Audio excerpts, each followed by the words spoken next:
أعوذ بالله من الشيطان الرجيم. بسم الله الرحمن الرحيم.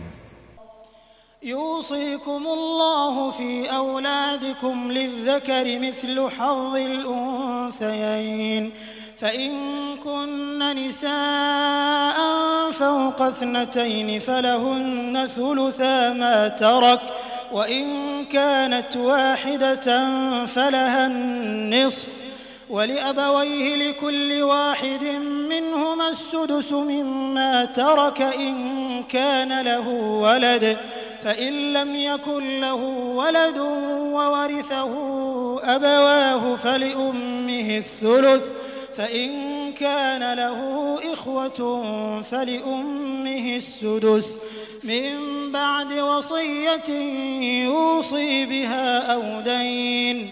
آباؤكم وأبناؤكم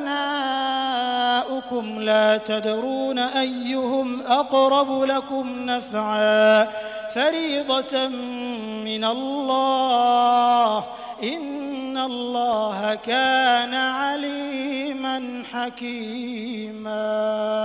ولكم نصف ما ترك أزواجكم إن لم يكن لهن ولد فإن كان لهن ولد فلكم الربع مما تركن من بعد وصية يوصين بها أو دين ولهن الربع مما تركتم إن لم يكن لكم ولد فإن كان لكم ولد فلهن الثمن مما تركتم من بعد وصية توصون بها أو دين.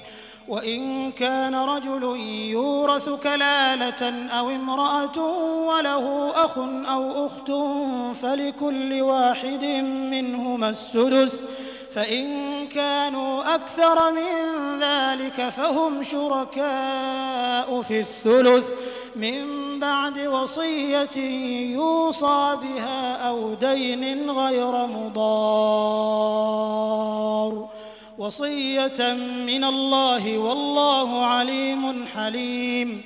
تلك حدود الله ومن يطع الله ورسوله يدخله جنات تجري من تحتها الأنهار خالدين فيها وذلك الفوز العظيم. ومن يعص الله ورسوله ويتعد حدوده يدخله نارا خالدا فيها وله عذاب